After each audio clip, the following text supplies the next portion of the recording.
আমার এক বান্ধবী 4 মাস আগে মাল্টিপল অর্গান ফেলিওরের কারণে মারা যায়। বান্ধবীর নাম রিমি। রিমির সাথে যতক্ষণ কথা হতো সারাক্ষণ বর আর বাচ্চাকে নিয়েই কথা বলতো।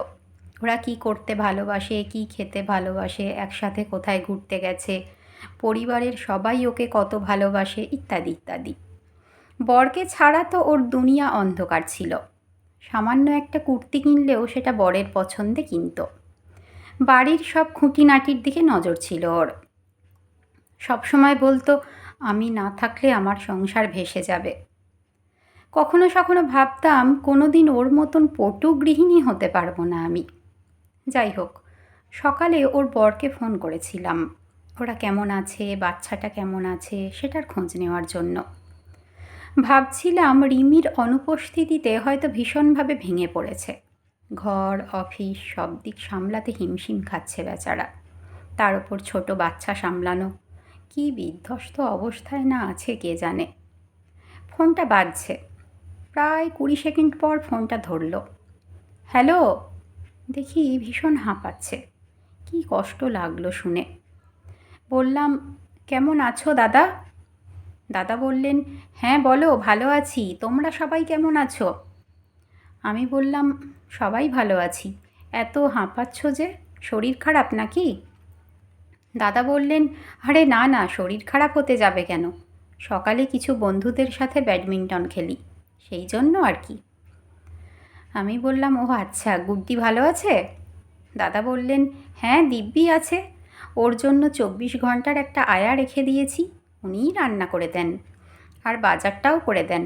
বেশ ভালো রান্না করেন, মুখে লেগে থাকার মতন। আচ্ছা, মাসিমা কেমন আছেন? আমি জিজ্ঞেস করলাম।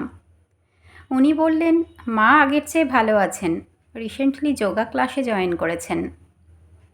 আমি আবার বললাম, কলকাতাতেই আছো তো?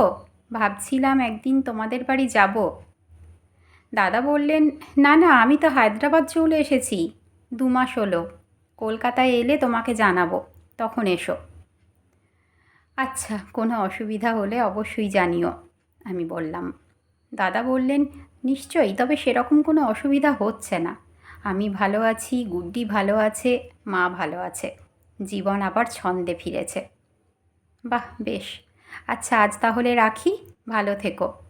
দাদা বললেন, হ্যাঁ তোমরাও ভালো থেকো। ফোনটা রাখলাম।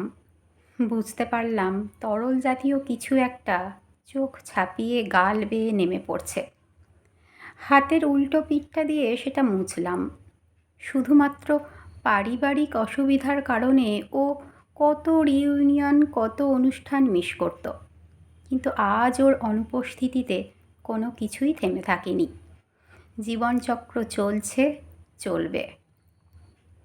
এই দুনিয়ার প্রত্যেকটা মেয়েকে কয়েকটা কথা বলতে চাই। নিজেকে ভালো রাখো, তবেই সবাইকে ভালো রাখতে পারবে। বন্ধুদের সাথে সময় কাটাও, ঘোরো, বেড়াও, খাওয়া দাওয়া করো, অনেক আনন্দ করো। নিজেকে সময় দাও, নিজের প্যাশনকে নিয়ে বাঁচো। কারোর কথা না ভেবে অন্তত একবার নিজে যেটা করতে চাও সেটা করো। অন্যের মধ্যে নিজের খুশি খুঁজো না, নিজেকে খুশি রাখার চেষ্টা করো। সবার তোমাকে প্রয়োজন, কিন্তু তোমার নিজেকে সবচেয়ে বেশি প্রয়োজন। একজন মেয়ের কষ্ট আর একজন মেয়েই সবচেয়ে ভালো বুঝতে পারে। তাই একে অপরের সাহায্য করো, এনকারেজ করো, সাপোর্ট করো। এই নশ্বর জীবনে কোনো কিছুই স্থায়ী নয়, না আনন্দ না দুঃখ। সেহেতু তোমার অনুপস্থিতিতে তোমার পরিবারের জীবনচক্র থেমে যাবে, এটা ভাবার ভুল কখনোই করো না।